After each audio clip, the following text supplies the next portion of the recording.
नमस्कार दोस्तों। तो आप सभी लोग तैयार होंगे सलूशन करने के लिए। चलिए, तो आज हम लोग जो है टेस्ट जो हुआ है उसी का सलूशन करेंगे। जो आज टेस्ट हुआ है, चौथा नंबर हुआ है टेस्ट, तो चौथे का सलूशन हम लोग करेंगे। चलिए देखते हैं पहला प्रश्न। ठीक है, काफी इंतजार किए हैं आप। पहला प्रश्न दिया गया है बिंदु और इसके द्वारा बताना है आपको कि वर्ग है, समांतर चतुर्भुज है, आयत है या समचतुर्भुज है। तो चलिए, जो ए के निर्देशांक दिए गए हैं, पहला प्रश्न वो है 2 - 2। ठीक है, बी का निर्देशांक दिया गया है 8, 4। सी का निर्देशांक दिया गया है 5, 7 और डी का निर्देशांक दिया गया है -1, 1। ठीक है, अब आपको करना क्या है कि पहले ए बी की दूरी, इसके बीच की दूरी आप निकालेंगे, फिर बी सी की दूरी, इसकी दूरी निकालेंगे, फिर सी डी की दूरी, सी से डी, ये सी है, सी डी की दूरी निकालेंगे, इसके बीच की दूरी, और ए डी की दूरी निकालेंगे। ये चार दूरी निकाल लेंगे। और साथ ही साथ आपको निकालना है ए सी, और क्या निकालना है, बी डी। ए सी ये निकालना है और बी डी निकालना है। क्लियर? अगर सपोज दैट ये चारों बराबर हो जाए, यानी ए बी बराबर बी सी बराबर सी डी बराबर ए डी, ठीक है, तो या तो समचतुर्भुज होगा या तो वर्ग होगा। अच्छा, समचतुर्भुज कब होगा? जब ए सी और बी डी बराबर होगा तब वर्ग हो जाएगा, और जब ये बराबर नहीं होगा तो समचतुर्भुज हो जाएगा। क्लियर है? साथ ही अगर इसमें ए बी बराबर हो जाए, ए बी बराबर हो जाए सी डी के, और बी सी बराबर हो जाए ए डी के, ये बराबर हो, और साथ ही साथ ए सी और बी डी अगर बराबर हो गया तब आयत हो जाएगा, बराबर नहीं होगा तो समांतर चतुर्भुज हो जाएगा। इतना चेक करना है। ठीक है, यदि व्यंजक x² + 5x + 6 तथा x² - x - a का महत्तम समापवर्तक x + 2 है तो a का मान बताइए। अब कह रहा है कि x² - x - a तथा x² + 5x + 6 का महत्तम समापवर्तक x + 2 है। x + 2 महत्तम समापवर्तक है तो x + 2 बराबर 0, तो x बराबर -2। x बराबर -2 इसी में रख दीजिए, बस निकल जाएगा a का मान। तो x बराबर -2 रखेंगे, -2 का स्क्वायर -2 a बराबर 0 हो जाएगा। क्यों? अब हम देखेंगे कि यहाँ पर ये 4 + 2 - a बराबर 0, तो a बराबर हो जाएगा क्या, 6। चलिए, एक 12 मीटर, तीसरा प्रश्न है। एक 12 मीटर लंबे चौड़े भुजा वाले वर्गाकार मैदान पर 20 मीटर ऊंचा पिरामिड के आकार का तंबू बनाना है तो आवश्यक कपड़े की आवश्यकता होगी। कह रहा है कि 12 मीटर लंबा और चौड़ा, यानी ये 12 मीटर लंबा 12 मीटर चौड़ा, ये जो है पिरामिड बनाना है तो इस पर लगे हुए कपड़े की आवश्यकता पड़ेगी। तो ये तो 6 हो जाएगा, 12 होगा तो ये 6 हो जाएगा, और ये एल अगर निकल जाता है, ये एल 20 मीटर ऊंचाई का है तो ये 20 है। अब ये बताइए कि 6 है, ये 20 है, तो एल निकल जाएगा ना। एल बराबर हो जाएगा √20 का स्क्वायर प्लस 6 का स्क्वायर, एल आ गया। और आधार जो है ये 12 मीटर का है, तो परिमाप आप जानते ही हैं, तो जो तिर्यक पृष्ठ होगा वो हो जाएगा P × L/2, यानी 12 चौक 48, ये परिमाप हो जाएगा 48, और जो L का मान आएगा गुणे L/2, बस इतनी ही कपड़े की आवश्यकता होगी। ठीक है। चौथा है कि A, B और C क्रमशः एक काम को 12, 15 तथा 20 दिन में कर सकते हैं। तीनों साथ मिलकर वे काम पूरा करके 360 रुपया कमाते हैं। यदि प्रत्येक को उनके द्वारा किए गए कार्य के अनुपात में भुगतान होता है तो C को कितनी आमदनी मिलेगी? तो आप जानते हैं कि जो मजदूरी का अनुपात होता है वो दिनों के व्युत्क्रम अनुपात के बराबर होता है। तो जो मजदूरी का अनुपात होगा M1, M2 और M3, ठीक है। जो लेबर चार्ज होता है, लेबर चार्ज का जो रेशियो होता है वह उनके द्वारा किए गए जो कार्य होते हैं, जितना भी टाइम लगता है, टाइम के इनवर्स के रेशियो में होता है। तो यहाँ पर टाइम के इनवर्स के रेशियो में अर्थात 1/D1, 1/D2, 1/D3।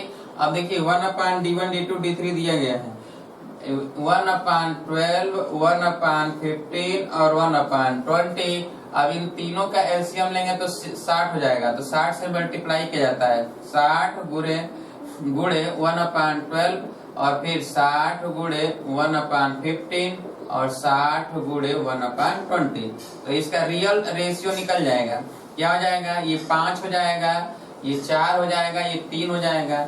अब जिसका भी पूछा है, सी का पूछा है यानी M3 का पूछा है, तो M3 का तो 360 गुणे रेशियो पार्ट, तो इसका पार्ट है 3 और सभी का समेशन, तो 5 + 4 + 3, बस सॉल्व हो जाएगा।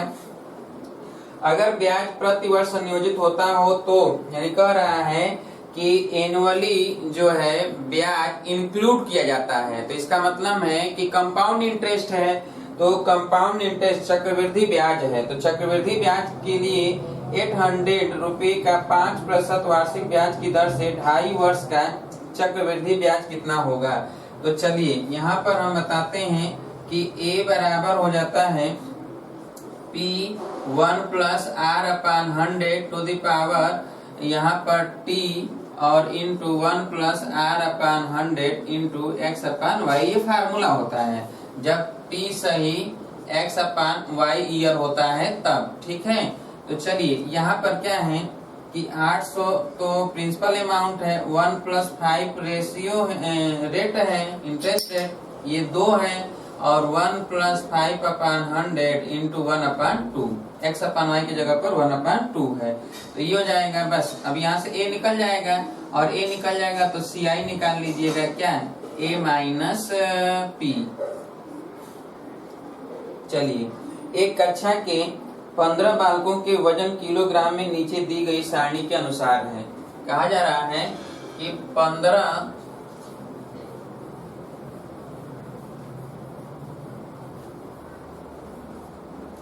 15 बालकों के भार जो है निम्न अनुसार दिया गया है। कौन सा प्रश्न है? 6ठा नंबर है, ठीक है। तो ये दिया गया है वजन, वेट दिया गया है, और इधर संख्या दिया गया है।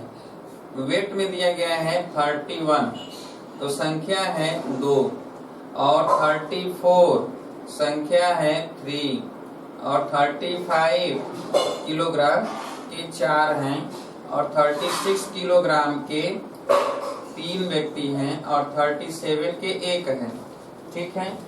तो इन बालकों के वजन के बंटन की माध्यिका यानी मीडियन पूछा गया है। तो मीडियन निकालने के लिए आपको कॉम्पिटिटिव फ्रीक्वेंसी चाहिए, संचयी बारंबारता, ठीक है। तो कॉम्पिटिटिव फ्रीक्वेंसी के लिए हम निकालेंगे यहाँ पर 2, फिर ये 5, और फिर ऐसे 9, और फिर ये 12, और फिर ये 30, ठीक है। 2, 3, 5, 4, 9, 3, 12 और 1, 13, ये तो 15 दिया गया था। 2 और 3, 5, 5, 4, 9, 9, 3, 12, 1, 13। ये लग रहा है कुछ गलत दे दिया है, क्योंकि यहाँ 15 बालकों के लिए वजन दिया है और इसमें केवल 13 बालक हो रहे हैं। फिलहाल कोई बात नहीं, चलिए बना लीजिएगा जो भी होगा। तो अब आपको क्या करना है? मीडियन ज्ञात करना है। तो मीडियन के लिए यहाँ पर 13 है ना, इसका मतलब है कि आप इसमें देख रहे हैं कि 8 नंबर है, तो 8 नंबर है, तो मीडियन जो इंटरवल होगा वो हो जाएगा 13 + 1/2, तो ये हो जाएगा 7। तो 7 टर्म जो है देखेंगे तो इसमें आएगा, ठीक है। तो 7 टर्म, इसका मतलब ये है कि इसमें तो इंटरवल तो है ही नहीं, तो यहाँ पर आपको क्या करना है कि 7 टर्म है, तो 7 टर्म किस में है? तो इसी में है, इसका मतलब है कि 35। चलिए, यदि tan थीटा बराबर 4/5 हो तो थीटा प्रथम पाद में है, तो आपको वैल्यू ज्ञात करना है। 7 नंबर कह रहा है कि tan थीटा जो है 4/5 है, ठीक है, और थीटा जो है 90 से कम है, यानी फर्स्ट कोऑर्डिनेट में है, तो दिया गया है कि 5 sine theta minus 3 cos theta upon sine theta plus 2 cos theta की वैल्यू ज्ञात करना है। आप क्या करिए, cos थीटा से ऊपर भी भाग दे दीजिए, cos थीटा से नीचे भी भाग दे दीजिए। तो ये हो जाएगा 5 tan थीटा माइनस 3, नीचे हो जाएगा tan थीटा प्लस 2। अब देखिए 5 गुणे tan थीटा की वैल्यू ये रख दीजिए 4/5, तो 4/5 माइनस 3, नीचे 4/5 प्लस 2, बस सॉल्व करके निकाल लीजिएगा। अगला है, आप देख रहे हैं 8वां नंबर कि सेक 300,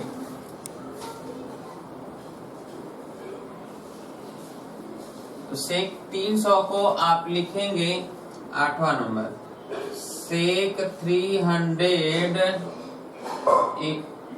साइन 300 है, साइन 300 इंटू सेक 420 बटे tan 225 इंटू साइन 210। तो चलिए यहाँ पर क्या करिएगा कि साइन 300 को लिखेंगे 360 माइनस 60 और इंटू सेक को लिखेंगे 360 प्लस 60 और नीचे tan 225 को 180 प्लस 45 और इंटू साइन 180 प्लस 30। अब देखिए ये तो हो जाएगा साइन 360 माइनस 60 तो माइनस साइन 60 हो जाएगा और ये हो जाएगा सेक 60 हो जाएगा और ये 180 प्लस तो tan 45 हो जाएगा। थर्ड कोऑर्डिनेट में जो है tan की मान प्लस होता है और ये साइन है तो साइन ये हो जाएगा minus into minus sine 30 degree. सभी की वैल्यू रख कर निकाल लीजिएगा। चलिए अगला है 9 नंबर।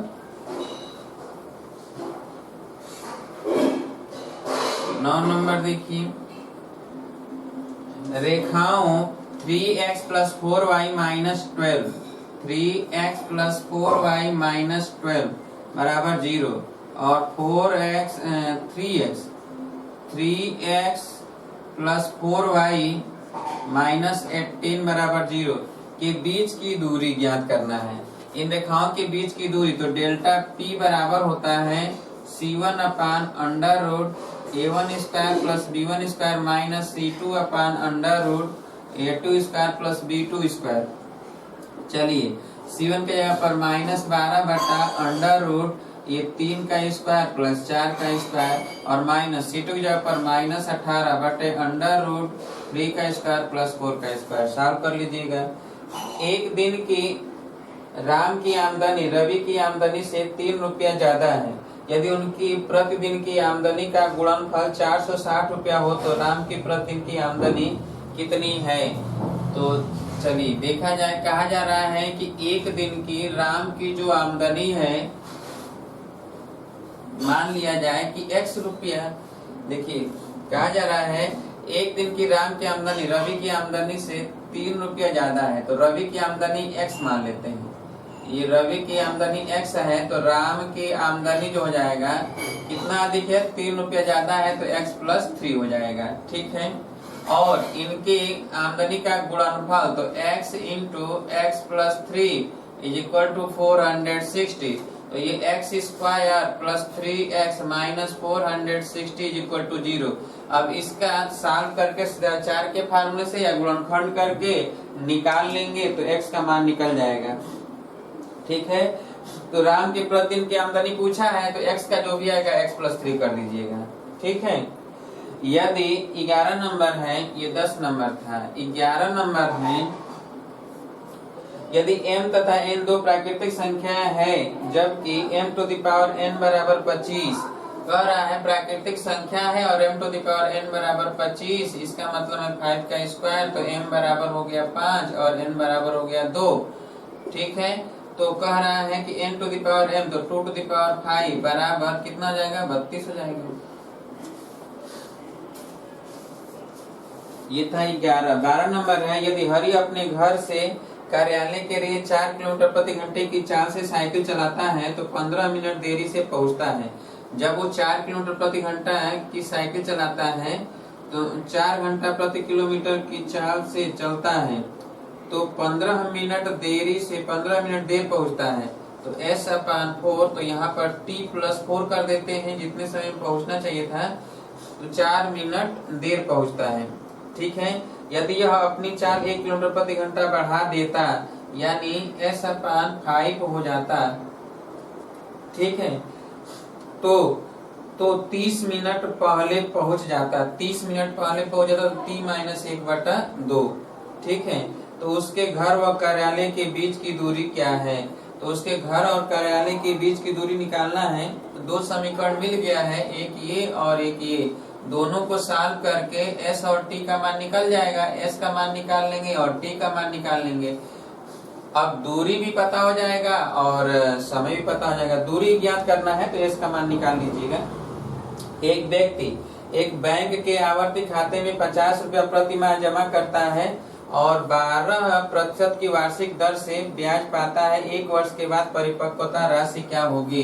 पिछले दिनों इसी आवर्ती खाता के विषय में आपको बताया गया था। ठीक है, तो आवर्ती खाता में 50 रुपया हर महीने जमा करेगा तो पहले महीने 50 रुपया पाएगा, 50 रुपये पर ब्याज मिलेगा। दूसरे महीने 100 रुपया हो जाएगा उसके अकाउंट में, तीसरे महीने में 150, चौथे महीने में 200, ऐसे ही होगा। 250 क्यों, 300, 350, 400, 450, 500, 550 और 600। 1 2 3 4 5 6 7 8 9 10 11 12 सबको जोड़ दें तो जोड़ेंगे तो 50 कॉमन ले लें तो 1 + 2 + 3 + डॉट डॉट टाइम्स 1 12, यानी 50 गुणे 12 गुणे 13/2, 2 छक्के 12 और 13 छक 78, 50 गुणे 78। ये हो गया क्या, P, और R दिया है 12% और T समय जो आएगा वो एक, ये एनुअल है और 1 महीने का आएगा तो 1/12 वर्ष आएगा। इसलिए जो I हो जाएगा वो P × R × T/100। तो P की जगह पर ये लिख दीजिएगा 50 गुणे 78 और गुणे R का मान कितना है, तो R का मान 12 है और T का मान 1/12/100, 50 गुना के 100 और ये 12 से 12 कट जाएगा, ये कटेगा 34। ठीक है, तो 634 रुपया आएगा। कितना आया, 50 गुना के 100, तो जो भी आएगा निकाल लीजिएगा I का मान। तो 600 में आपको ये जोड़ना होगा। ठीक है, परिपक्व राशि क्या होगी, तो 50 रुपये प्रति माह जमा करता है, 1 वर्ष के बाद परिपक्वता राशि क्या होगी, तो 600 तो उसके अकाउंट में है ही और 12 रुपया से मिलेगा तो 12 कट गया और 50 गुना के 100 2 हो गया और ये 50 गुणे 78 है और 12 2 से ये कट जाएगा तो 634 रुपया होगा। चलिए, इसमें दिया नहीं, ठीक है, तो 639 लगभग दिया है। अच्छा, अगला है कि 639 कर सकते हैं। ठीक है, 34 रुपया दिया है, 39 कर देंगे। ठीक है, चलिए, 8 सेंटीमीटर अर्धव्यास वाले ठोस गोले को छीलकर एक घन बनाना है। इस प्रकार बने बड़े से बड़े घन की एक भुजा का माप होगा। बड़े से बड़े घन की एक भुजा का माप होगा। 8 सेंटीमीटर अर्धव्यास वाले ठोस गोले को छीलकर एक घन बनाना है। तो गोला है, गोले को जब छील कर जो है घन बनाएंगे तो गोले का व्यास जो है घन के विकर्ण की लंबाई के बराबर होगा। इसका मतलब ये बताया जा चुका है। तो a√3 बराबर हो जाएगा 2r। ठीक है, तो पूछा गया घन की एक भुजा, तो a बराबर हो जाएगा 2/√3r। 2/√3r का मान रख दीजिए, कितना आ रहा है, तो 2/√3r। ठीक है, ABCD 15, ये 14 नंबर था। 15 नंबर देखिए, ABCD एक चक्रीय चतुर्भुज है जिसकी भुजा उस वृत्त का व्यास है। यदि जिसकी भुजा उस वृत्त का व्यास है, ABCD एक चक्रीय चतुर्भुज है जिसकी भुजा उस वृत्त का व्यास है। भुजा कौन सा है तो ये नहीं दिया गया। यदि कोण ADC बराबर 140 है, ADC 140 अंश है, कोण ADC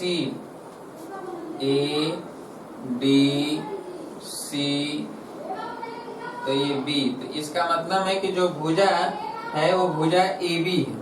जिसकी भुजा AB वृत्त का व्यास है और ये 140 अंश है। ठीक है, तो कोण BAC इसका पूछा 140 ये है तो ये 40 हो जाएगा, ये तो 90 है तो ये 50 अंश हो जाएगा। ठीक है, तो 50 अंश लगा लीजिए, 15 का 50 हो जाएगा।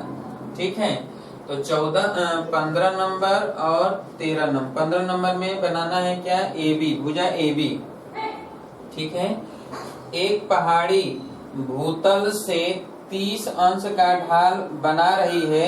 एक व्यक्ति पहाड़ी पर ऊपर की ओर 100 मीटर चलता है, भूतल से उसकी ऊंचाई क्या होगी। तो ये 16 नंबर है। कहा जा रहा है कि पहाड़ी की ढाल है जो 30 अंश, भूतल 30 अंश का ढाल बना रही है, तो ये 30 अंश का ढाल है और इस पर जब ये 100 मीटर ऊपर चढ़ लेता है तो इसकी ऊंचाई क्या होगी। तो ये h पूछा गया है, इसका मतलब कि h जो है ये 30 अंश है तो इसका आधा होता है, तो ये 50 मीटर हो जाएगा। क्योंकि समकोण त्रिभुज में 30 अंश के सामने की भुजा कर्ण की आधी होती है, ये बताया जा चुका है। 17 नंबर है x बराबर cos अल्फा अपान 1 माइनस साइन अल्फा। 17 नंबर देखिए, दिया गया है कि x बराबर cos अल्फा अपान 1 माइनस साइन अल्फा। तो 1 अपान x बराबर हो जाएगा 1 माइनस साइन अल्फा बटा cos अल्फा। ठीक है, 1 अपान x। इसका मतलब ये है कि sec alpha minus tan alpha, तो ये दिया नहीं है। तो चलिए इसको अगर हम सॉल्व करें तो इसी को हम लिख सकते हैं cos अल्फा अपान 1 प्लस साइन अल्फा भी लिख सकते हैं। ठीक है, देख लीजिए, दिया है cos अल्फा अपान 1 प्लस साइन अल्फा, दिया है तीसरा नंबर, तो तीसरा सही है। ठीक है, एक बिंदु इस प्रकार गमन करता है, इसमें क्या करते हैं कि 1 प्लस साइन अल्फा से ऊपर नीचे गुणा कर देंगे, बस आ जाएगा ये। एक बिंदु इस प्रकार गमन करता है कि वह बिंदुओं 1, 3 तथा 0, 4 के साथ 25 इकाई क्षेत्र का त्रिभुज बनाता है। बिंदु पथ का समीकरण होगा। तो जब ये कह रहा है कि x और ये y है और ये 1, ये 3 है और ये 0 और 4 है, तो नीचे x y लिख देंगे, इसका गुणा करेंगे तो y हो जाएगा, इसका 0 हो जाएगा, इसका 4x हो जाएगा, तो ये p आ जाएगा 4x प्लस y। इधर गुणा करिएगा 3x होगा, इधर गुणा करिएगा 4 हो जाएगा, इसका गुणा 0 हो जाएगा, तो q बराबर हो जाएगा 3x प्लस 4। तो आप जानते हैं कि q माइनस पी अपान 2, और ये दिया गया त्रिभुज क्षेत्रफल होता है, ये दिया गया 25 इकाई, तो यहाँ प्लस माइनस 25 लिखिएगा। अब q के जगह पर लिखेंगे कितना, 3x प्लस 4 और माइनस ये लिख देते हैं 4x प्लस y और अपान 2 या 2 बराबर इतना बराबर 25 दूना के 50 प्लस माइनस 50। बस इसी को सॉल्व कर लीजिएगा, आ जाएगा रिलेशन। वह वर्ग समीकरण जिसके मूल समीकरण x square minus x plus 1 बराबर 0 के मूल के प्रतिलोम है। प्रतिलोम का मतलब जानते हैं, प्रतिलोम का मतलब कि 1 अपान अल्फा और 1 अपान बीटा। तो जब व्युत्क्रम होता है तो आप जानते हैं कि c और a आपस में केवल इंटरचेंज हो जाते हैं। ये हम बता चुके हैं कि ax square plus bx plus c बराबर 0। अगर प्रतिलोम होता है, इनवर्स होता है, तो c यहाँ चला जाएगा और a यहाँ पे आ जाता है, यानी cx square plus bx plus a बराबर 0। और अगर ऐसा है कि इक्वल है परंतु साइन में अपोजिट है, इक्वल है इनके रूट्स जो है लेकिन साइन में अपोजिट, यानी 3 की जगह पर -3 हो गया और -4 की जगह पर +4, ऐसा अगर है तो उस कंडीशन में केवल इसका साइन बदलता है, यानी b का, बाकी सब वही रहते हैं। तो इसमें क्या हो जाएगा, x square minus x plus 1, तो यही रह जाएगा x square minus x plus 1 बराबर 0। ठीक है, चलिए, यदि a समस्त समबाहुभुजों का समुच्चय हो एवं b समस्त चतुर्भुजों का समुच्चय हो, तब a इंटरसेक्शन b का मान होगा। देखिए, a समस्त समबाहुभुजों का, a जो है समस्त समबाहुभुजों, ये समबाहुभुज है, तो समबाहुभुज में क्या क्या आएगा, समबाहुभुज में आ जाएगा वर्ग, आ जाएगा वर्ग आएगा, समबाहु त्रिभुज आएगा, समखष्टभुज, समपंचभुज, ये सभी आएंगे समबाहुभुज में। और कह रहा है कि b समस्त चतुर्भुजों का समुच्चय, समस्त चतुर्भुज में स्क्वायर आएगा, वर्ग आएगा, आयत रेक्टेंगुलर आएगा, पैरेललोग्राम आएगा, समांतर चतुर्भुज आएगा। तो इसमें क्या होगा कि ए इंटरसेक्शन बी, इसमें बी में जो है चतुर्भुज है, तो चतुर्भुज में क्या क्या होगा, वर्ग, आयत यानी रेक्टेंगुलर, समांतर चतुर्भुज, पैरेललोग्राम, समांतर चतुर्भुज, पैरेललोग्राम, और समांतर चतुर्भुज, आयत, वर्ग और सम चतुर्भुज, रोम्बस। ठीक है, ये सब आएगा।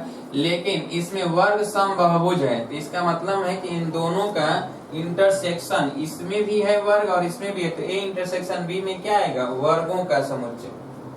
अगला है 21 नंबर, ये 16 था,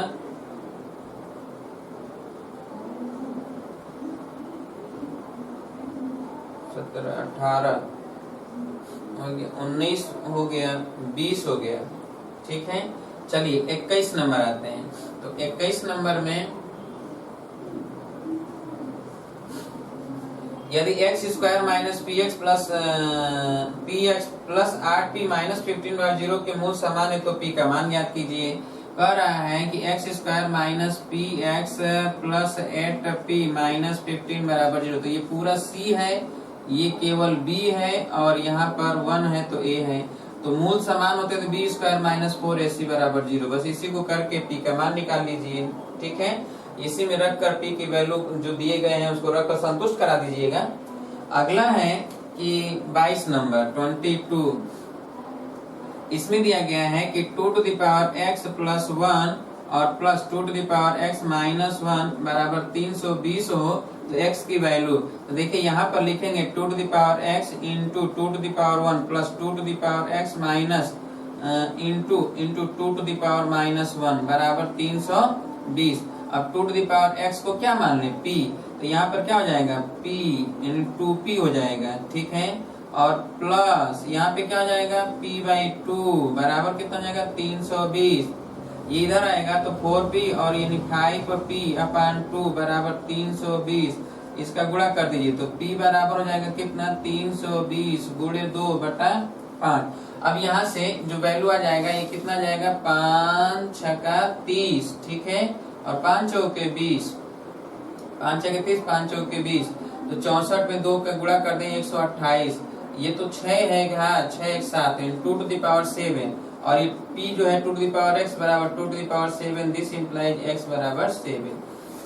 ठीक है, चलिए एक गोले का संपूर्ण पृष्ठ 36 पाई सेंटीमीटर स्क्वायर है, तो गोले का आयतन बताइए। संपूर्ण पृष्ठ दिया गया है 22 नंबर में, तो 4 पाई r स्क्वायर, चलिए 4 पाई r स्क्वायर कौन सा है, 23 नंबर। 23 नंबर देखिए 4 पाई r स्क्वायर बराबर 36 पाई, पाई पाई कैंसिल, r स्क्वायर बराबर 9, तो r बराबर 3, तो गोले का आयतन 4/3 पाई r क्यूब निकाल लेंगे, 4/3 पाई r क्यूब से r का मान 3। अगला है कि x to the power 4 minus 4x square plus 3 तथा x पर 4 minus plus 3x square minus 4 का मौसा ज्ञात कीजिए। तो चलिए ये 24 है, x to the power 4 minus 4x square plus 3, ठीक है, ये x टू द पावर 4 है। और एक है दिया गया है x to the power 4 plus 3x square minus 4, इन दोनों का पहले फैक्टर ज्ञात कर लें। ठीक है, तो फैक्टर ज्ञात कर लें और फैक्टर निकालने के बाद जो कॉमन होगा उसको ऐसे बता देंगे।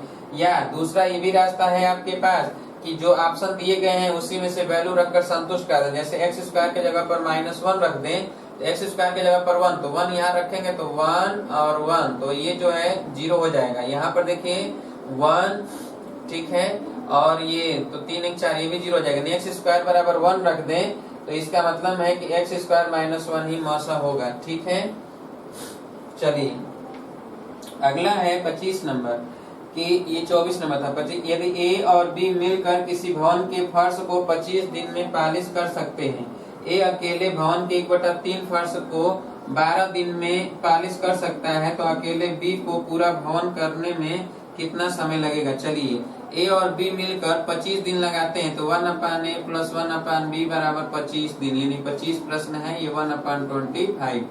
अच्छा, ए अकेले भवन का 1/3 भाग 12 दिन में करता है, यानी 1/3 भाग 12 दिन में करता है, तो 1 भाग 36 दिन में करेगा। तो ए का मान तो पता हो गया कि 36 है, तो 1/b बराबर 1/25, बस बी का मान निकल जाएगा। ठीक है, अगला है कि दो वृत्त बाह्यतः स्पर्श करते हैं, इन पर खींची जा सकने वाली उभयनिष्ठ स्पर्श रेखाओं की संख्या। जब ये बाह्यतः स्पर्श करते हैं तो इसका मतलब है कि एक ये उभयनिष्ठ स्पर्शी, एक ये और एक यहाँ पर, तो कुल कितने? 3, अधिकतम 3 हम स्पर्शी खींच सकते हैं उभयनिष्ठ। 27 नंबर है, ये 26 नंबर था, 27 नंबर है 27।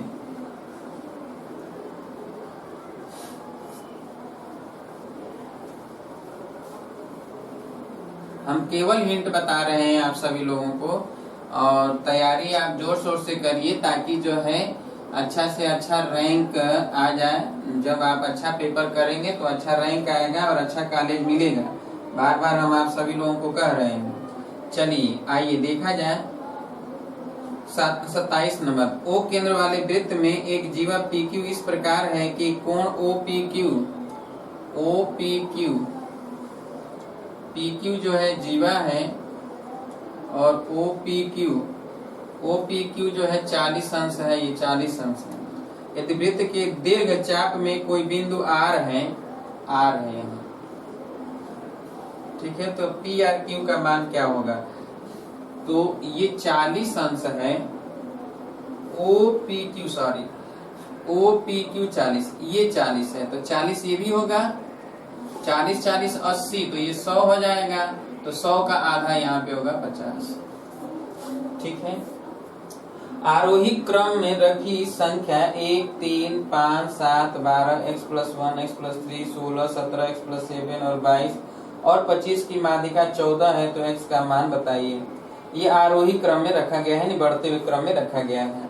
तो पहली बात माध्यिका है, तो 1 2 3 4 5 6 7 8 9 10 11 12 है, तो माध्यिका हो जाएगा 12/2, यानी 6वां पद और 7वां पद, और बटा 2 यही माध्यिका होगा, और ये 14 दिया है, तो 6वां पद काउंट करिए 1 2 3 4 5, 6वां पद x+1 है, और 7वां पद है x+3, और पूरे का बटा 2 बराबर 14, बस x का मान निकल जाएगा। ठीक है, ये है 28। अगला नंबर है साइन 382 से 1/2 अंश का मान बताइए। इसका मतलब ये है 29। इस साइन 382 सही 1/2 बराबर लिखा जाएगा साइन 360 + 22 सही 1/2, यानी साइन 22.5 अंश का मान बताना है। तो इसका मान आप जानते ही हैं कि 2 - √2/2। x 30 देख लिया जाए, इसका मान 2 - √2/2 होता है रूट के अंतर्गत।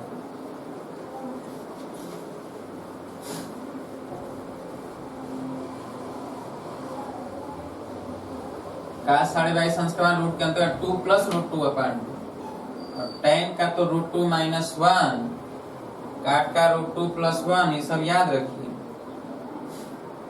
चलिए 30 से x अर्धव्यास के अर्धवृत्त में बने त्रिभुज का अधिकतम क्षेत्रफल क्या होगा? x अर्धव्यास के वृत्त में, तो ये अर्धव्यास का वृत्त है और ये त्रिभुज है, तो अधिकतम क्षेत्रफल यानी समबाहु त्रिभुज, और समबाहु त्रिभुज की अगर ये त्रिज्या है, तो जो ये माध्यिका ये r है, तो r बराबर जो होता है वो √3/2 × a गुणे 1/2/3 होता है। ठीक है, तो यहाँ पर 2 2 कट जाता है, तो यानी a बराबर होता है √3r, ये बता चुके हैं। तो त्रिभुज का क्षेत्रफल जो होता है डेल्टा बराबर √3/4 × a²। अच्छा, यहाँ पे देखिए ये वृत्त के लिए है, लेकिन इसमें कह रहा है अर्धवृत्त, तो सॉरी यहाँ पर ये तो वृत्त के लिए है। अर्धवृत्त अगर है तो अर्धवृत्त के लिए यहाँ पर अगर अर्धवृत्त है और इसमें अधिकतम क्षेत्रफल है अर्धवृत्त के लिए, तो अर्धवृत्त के लिए समद्विबाहु त्रिभुज होता है। कौन सा त्रिभुज? समद्विबाहु त्रिभुज।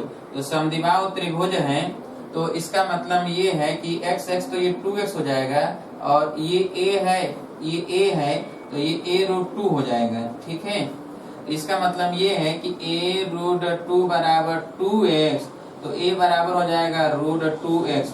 a का मान आ गया, अतः इसका जो क्षेत्रफल होगा ये डेल्टा त्रिभुज क्षेत्रफल वो तो a इंटू ए अपान 2 लंब गुणे आधार बटा 2, तो a स्क्वायर बाई 2 और a कितना है तो रूट 2, तो रूट 2 का रूट 2 x का स्क्वायर करेंगे तो 2x स्क्वायर हो जाएगा, 2x स्क्वायर बटा 2 यानी x स्क्वायर आएगा।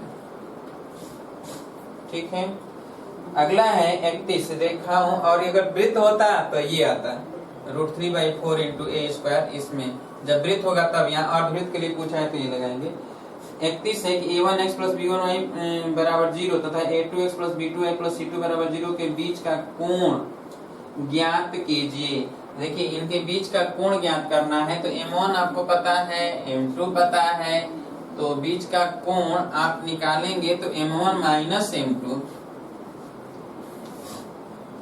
इसमें m1 बराबर है माइनस a1 अपान b1 और m2 बराबर है माइनस a2 अपान b2। ठीक है, तो tan फाई बराबर होता है m1 माइनस m2 अपान 1 प्लस m1 इंटू m2, बस इसी में m1 m2 का मान रख दीजिएगा, आ जाएगा। ये है 31 नंबर। ठीक है, 32 है यदि fx बराबर log sin x gx बराबर log cos x, तो चलिए देखिए कह रहा है कि fx जो दिया गया है वो log ऑफ sin x दिया है और gx जो दिया गया है ये log ऑफ cos x दिया गया है। ठीक है, तो पूछा गया है e to the power 2fx। ठीक है, अब ये log जो है तो यहाँ पर बेस e होता है जब कुछ नहीं लिखा होता है तो चलिए यहाँ पर क्या है कि 2fx और plus e to the power 2gx। ठीक है, तो चलिए यहाँ पर e टू द पावर हम ये लिखेंगे क्या कि 2 log sin x और यहाँ पर e to the power 2 log cos x, तो ये 2 यहाँ जाएगा तो sin स्क्वायर x हो जाएगा, तो e to the power sin square x और यहाँ log sin x sin square x e to the power log cos square x। अच्छा आप जानते हैं कि हम बता चुके हैं क्या कि जब यहाँ पर p हो और यहाँ पर log हो, बेस p हो, यहाँ x हो तो ये x के बराबर होता है। देखिए यहाँ पर बेस e है और यहाँ पर भी बेस e है log का, ये तो sin स्क्वायर x हो जाएगा और प्लस cos स्क्वायर x बराबर हो। चलिए अगला है 33 नंबर, यदि log 2 to the power 2m बराबर q और 2 log 8 to the power m बराबर p हो तो q माइनस p बराबर 4 तथा q माइनस p बराबर 4 हो तो m का मान बताइए। चलिए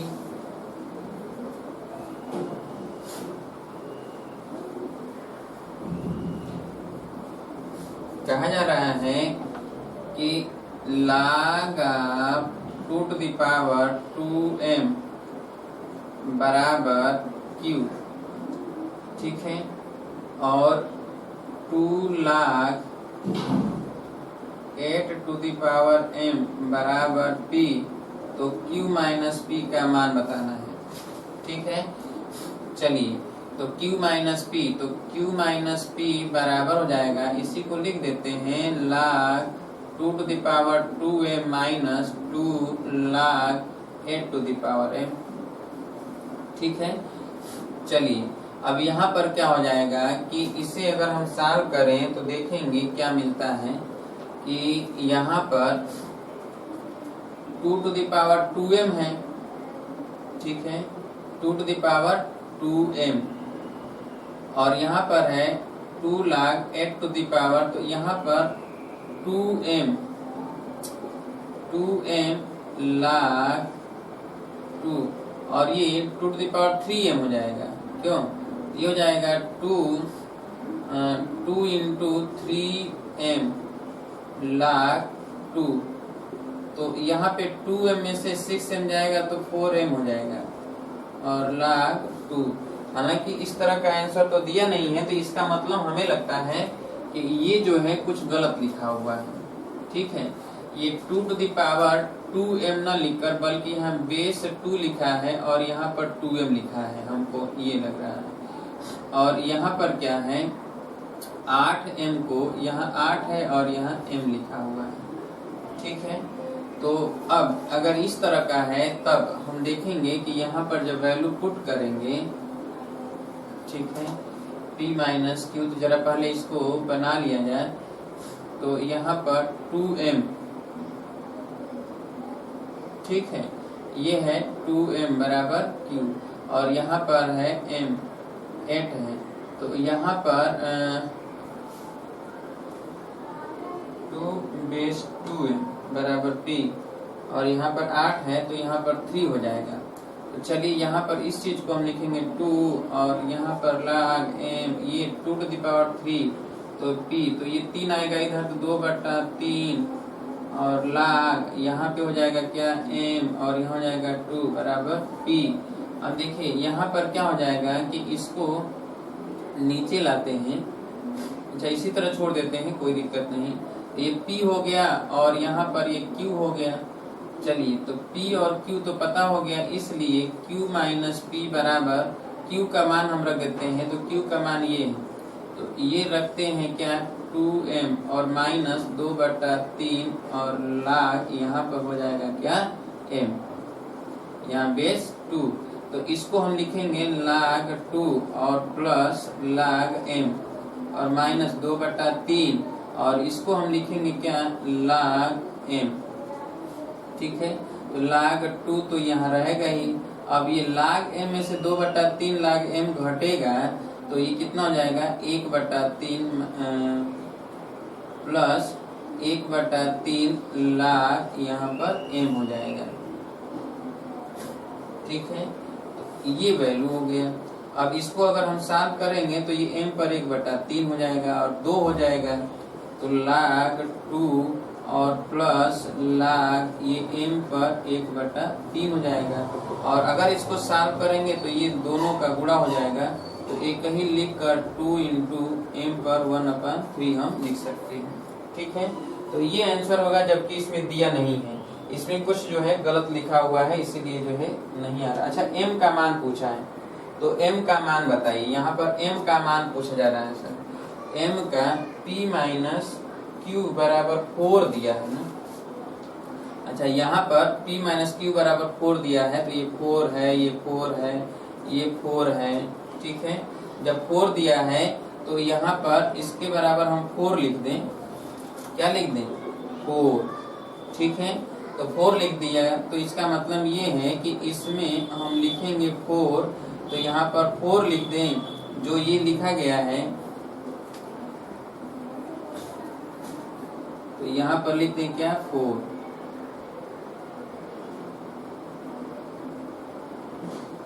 यहाँ पर 4, ठीक है।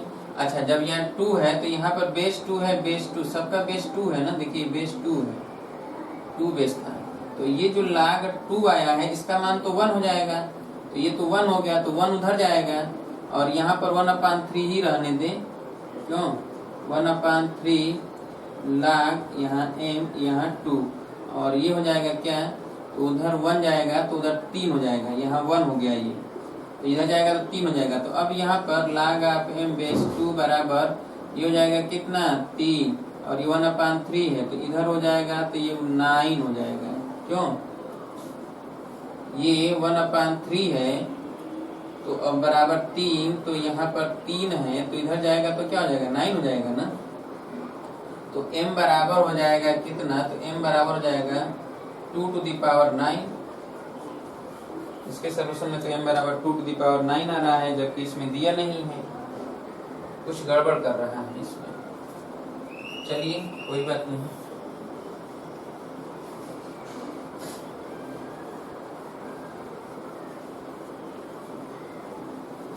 इसमें कुछ लिखा ही लग रहा है कि गलत है, उल्टा सीधा लिखा ही है, जिसकी वजह से आ नहीं पा रहा है। जैसे दिया है उसी तरह देख लेते हैं एक बार।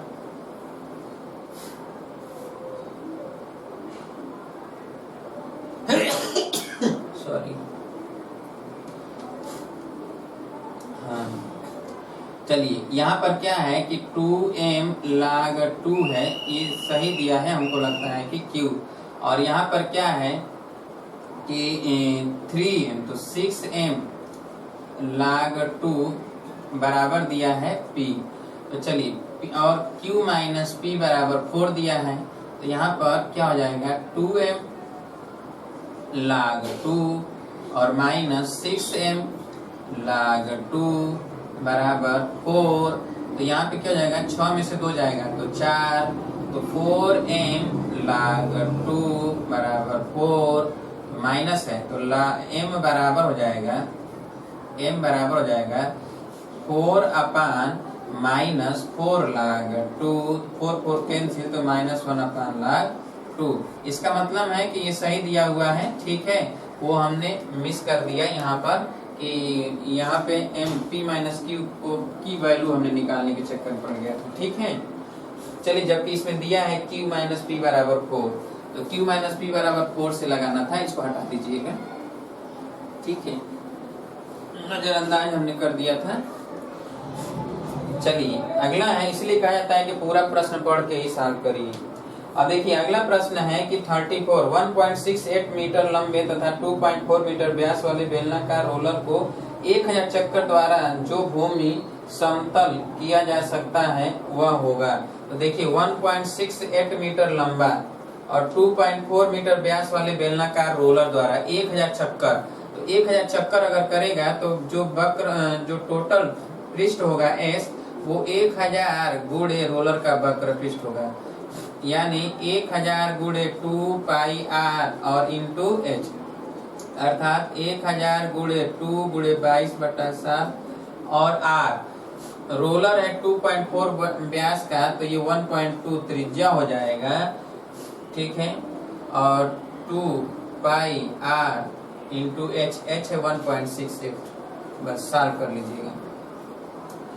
35 है, यदि समीकरण x plus b1y plus c1 बराबर 0 तथा 2x plus b2y plus c2 बराबर 0 के अनंत हल है, तो दिया गया अनंत हल होगा। तो आपको बताया जा चुका है कि अनंत हल होने के लिए a1 अपान a2 बराबर b1 अपान b2 बराबर c1 अपान c2।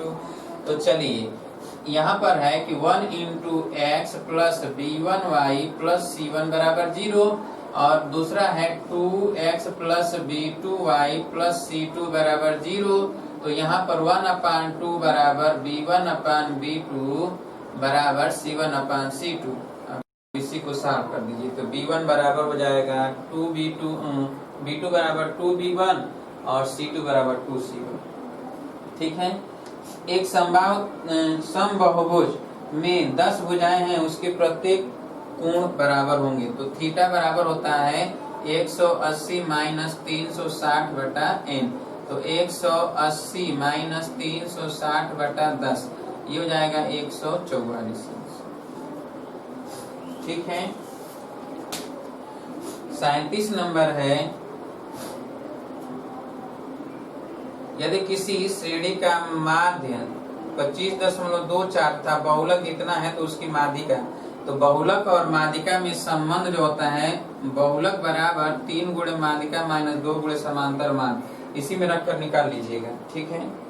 अगला है 38 नंबर कि x to the power a minus b upon x to the power a plus b और into x to the power b minus c upon x to the power b plus c और into x to the power c minus a upon x to the power c plus a।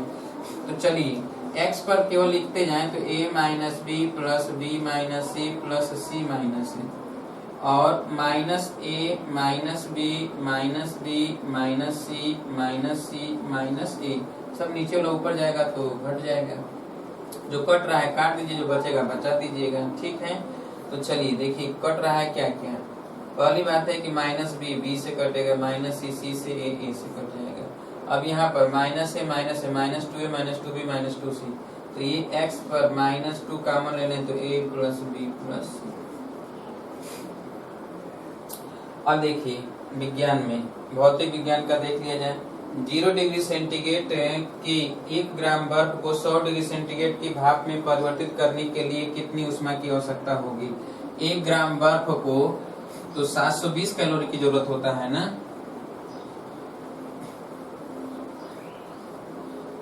यहाँ 540 को 36 रखा है, ठीक है, 536 calorie दिया गया है। 80 कैलोरी तो देखिए 1 ग्राम है तो ये 80 कैलोरी पहले लग गया, और प्लस 536 वो लगा, और प्लस 0 से 100 डिग्री सेंटीग्रेड तक गर्म हुआ, तो 0 से 100 तो 1 गुणे 0 से 100 तो 100, तो 100 ये 636 और 80 जोड़ दिया जाए तो 636 और प्लस 80 तो 6 8 3 11 और 6 1 7 716। जब जलीय पोटेशियम एसीटेट विलयन, ये तो केमिस्ट्री का है, एक व्यक्ति 2 मीटर दूरी से अधिक दूर रखी वस्तु को स्पष्ट नहीं देख सकता है, इस दोष को दूर करने के लिए किस प्रकार का लेंस उपयोग करना होगा? तो 2 मीटर दूर से अधिक दूर रखी वस्तु को नहीं देख सकता है, तो हम इनफाइनाइट पर रखेंगे तो 2 मीटर बनेगा, तो इसका मतलब F बराबर 2 मीटर हो गया। ठीक है, दूर रखी की वस्तु को नहीं देख सकता है, नजदीक का देख रहा है, तो निकट दृष्टि दोष है, इसके लिए अवतल लेंस की जरूरत होगा। ठीक है, अच्छा अगला है कि 2 ठोस A एवं B पानी में तैर रहे हैं, तो A का आधा आयतन तथा B का 3/4 आयतन पानी में डूबा है, तो A और B के घनत्वों का आयतन होगा, घनत्वों का अनुपात पूछा है। तो चलिए 2 ठोस A एवं B पानी में तैर रहे हैं, A का आधा आयतन और B का 3/4 आयतन डूबा है, तो चलिए A का आधा आयतन डूबा है, ठीक है, और B का जो है 3/4 आयतन डूबा है। चलिए यहाँ पर देख लेते हैं, 2 ठोस A और B,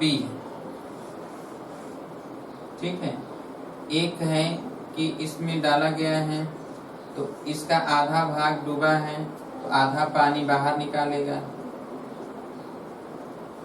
ठीक है, आधा पानी बाहर निकालेगा, तो इसका जो द्रव्यमान है m इसके द्रव्यमान के बराबर होगा, तो ये m, अब ये आयतन जो है V1 है और इसका आयतन V है, घनत्व तो इसका D1 है, ठीक है, और ये तो VW है। तो अब यहाँ पर ये m और ये m तो बराबर है, तो यहाँ पर हो जाएगा VW 1/2 V1, ठीक है, 1/2 V1, 1/2 V1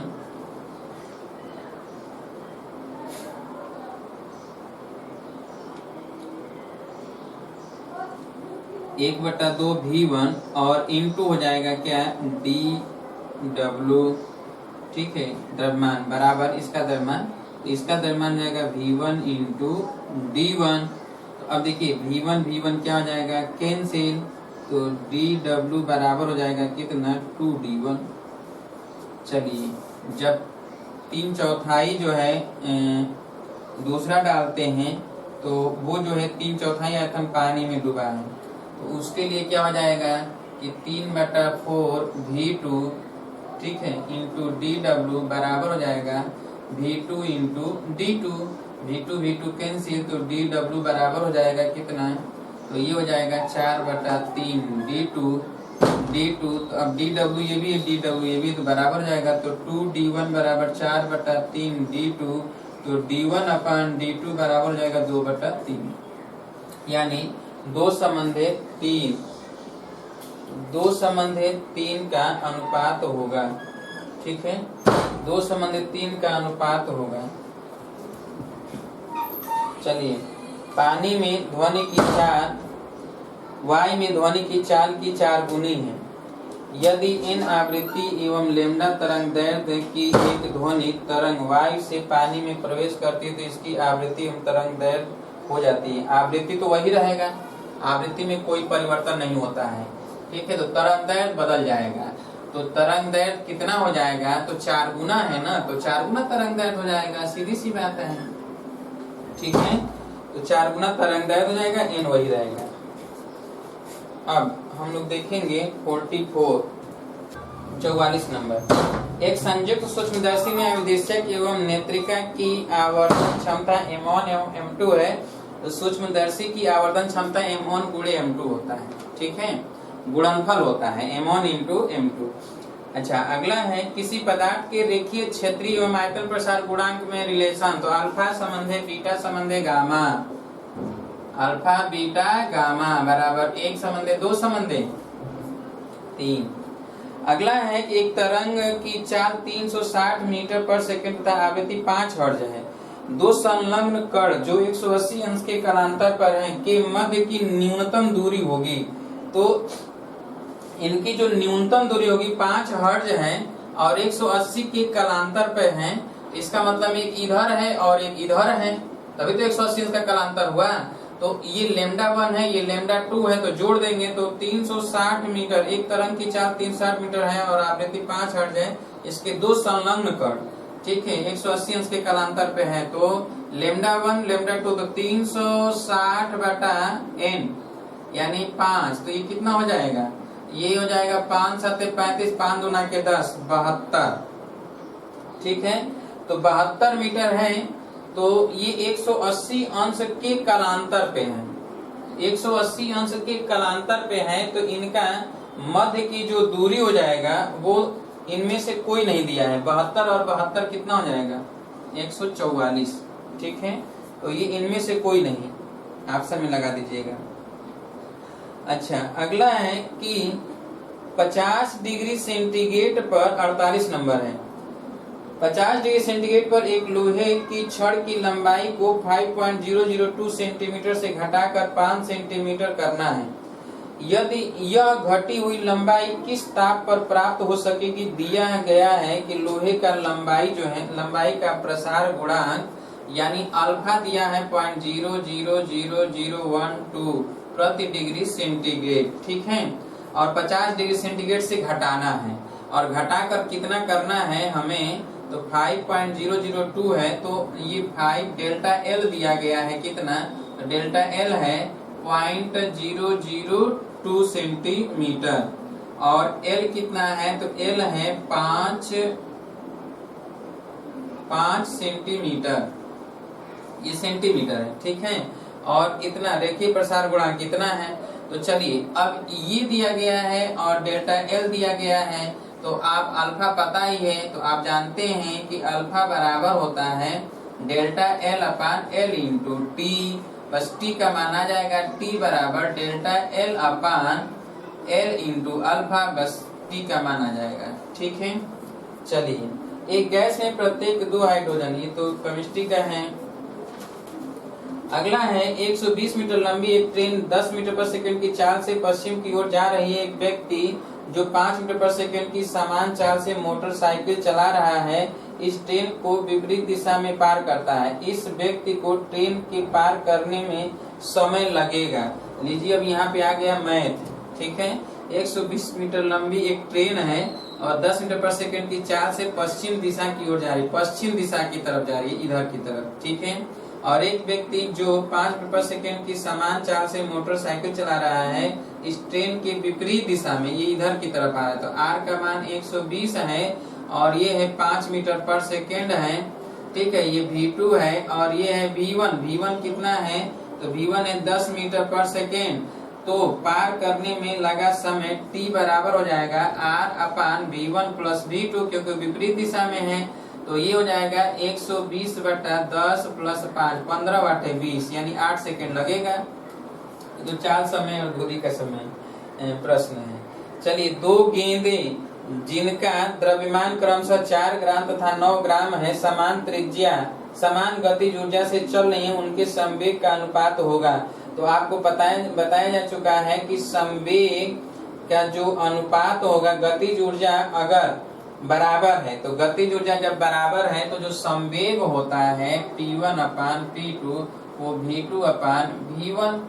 ठीक है, अच्छा, यहाँ 4 ग्राम है, गतिज ऊर्जा से चली, समान गतिज ऊर्जा से चलनी है, लेकिन द्रव्यमान 4 ग्राम और 9 ग्राम है। तो चलिए, यहाँ पर 4 ग्राम और 9 ग्राम दिया गया है और गतिज ऊर्जा समान है, 1/2 और यहाँ पर लिख दें 4।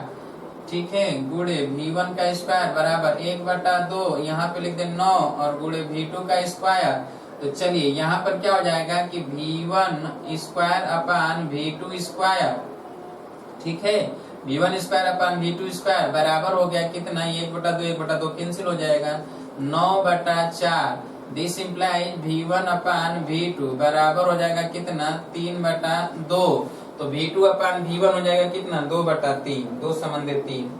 ठीक है, तो चलिए निम्न में से कौन सा अध्रुवी, तो ये तो केमिस्ट्री का है, जब 20 मिली ऑक्सीजन, ये भी केमिस्ट्री का है।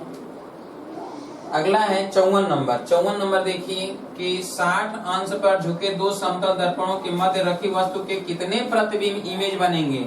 60 डिग्री के एंगल पे रखा हुआ है दो मिरर, प्लेन मिरर है, ये 60 डिग्री है, तो n बराबर आप जानते हैं 360 अपान 60, तो ये अगर कितना हो जाएगा 6 आएगा ना, तो इवन नंबर है तो 1 घटा दीजिए 5 आएगा।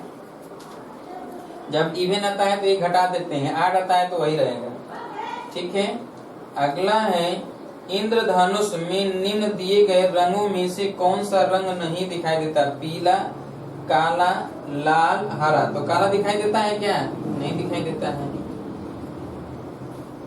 ठीक है, एक 61 नंबर 61 देखिए, एक ही दाब और ताप पर ध्वनि की चाल सबसे अधिक होगी। नाइट्रोजन में, ऑक्सीजन में, कार्बन डाइऑक्साइड में, हाइड्रोजन में। ये भी जो है केमिस्ट्री का ही है। तो जिसका देखिए, जिसका घनत्व तो जो है ज्यादा होगा उसी में अधिक होगा। 5 लीटर बेंजीन, ये भी अलग कृत्रिम रेशम। अगला है 64 नंबर देखिए, एक वस्तु पर 6 न्यूटन एवं 8 न्यूटन के परिमाण के दो बल कार्यरत हैं। इन दोनों बलों का परिणामी कभी भी नहीं हो सकता है। देखिए 8 6 14 और 2, यानी अधिकतम होगा तो 8 + 6 14 न्यूटन होगा, और न्यूनतम होगा तो 8 - 6 2, यानी 2 और 14 के बीच में होना चाहिए। और अगर इससे अधिक कुछ दिया है तो गलत, 1 न्यूटन नहीं होगा। 10 2 14, 1 न्यूटन पहला ऑप्शन। ठीक है, निम्न में से अधिकतम अणु, अब देखिए इसमें खोजना पड़ रहा है। ठीक है,